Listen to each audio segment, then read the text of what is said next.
عمر رضی الله تعالی عنہ زمانه ده. نو د عمر رضی الله تعالی زمانه کې به دا ښځې جوماتونو ته مانځله راتلې.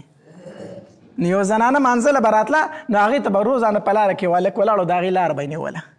لار به یې نیوله. یوه ورځ دا زنانه تنګه شو، د هلک ته وویل اخر ته زما نه غواړې څه؟ زه راځم مانځله او تا ما ته لار نیولې، ته ما نه غواړې اخر څه؟ هغه هلک ورته په جواب کې وایي زه په ژوند کې تا حاصلول غواړم، تا سره مینه کوم، ډېره مې خوښه یې. دا زنانه ورته وایي زما د حاصلولو دپاره یو شرط دی، هغه به پوره کړي. هغه ورته وایي د اسمان نه بل ستوري هم راکوز کړمه، شرط دی وایي څه شرط دی؟ هغه ښځه ورته وایي زما شرط دا دی، ډېر اسان شرط دی، ته به 40 ورځې د عمر رضی الله تعالی په امامت کې مونځ کوې. 40 ورځې به مسلسل په عمر رضی الله تعالی پسې به شاته مونځ کوي د امامتۍ سره.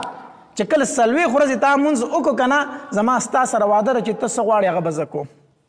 هلک ورته وایي دا خو اسانه خبره ده، دا کوي مشکل کار دی. صحیح شو. هلک په پابندۍ سره مانځله راځي او په عمر رضی الله تعالی پسې شاته ودرېږي او څه کوي؟ مونځ کوي.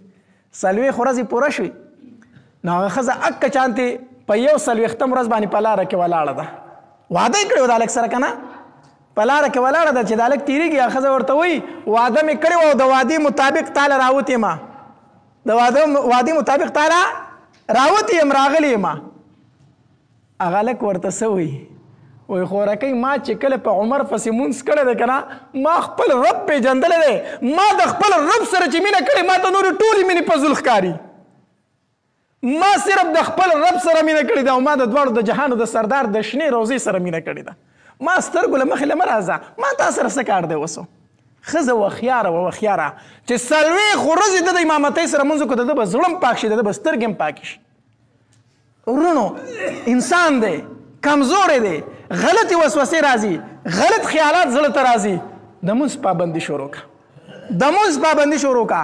زه درته هم دا وظیفه در کوم، 40 ورځې د امامتۍ سره مونځ وکړه، خو شرط دا دی چې په ګېډه کې د حرامه روزي نه وي پرته.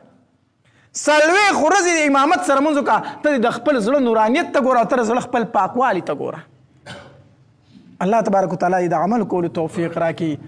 هره زنانه چې ده هغې له احترام ورکوي، هغې له عزت ورکوي، هغې ته د مور په نظر وګوره. هره زنانه غلطه نشي کېدی. بازار ته یو زنانه راغلي که نه، د خلکو په ذهن کې دی چې دا بازار ته راوتې دا به غلطه وي.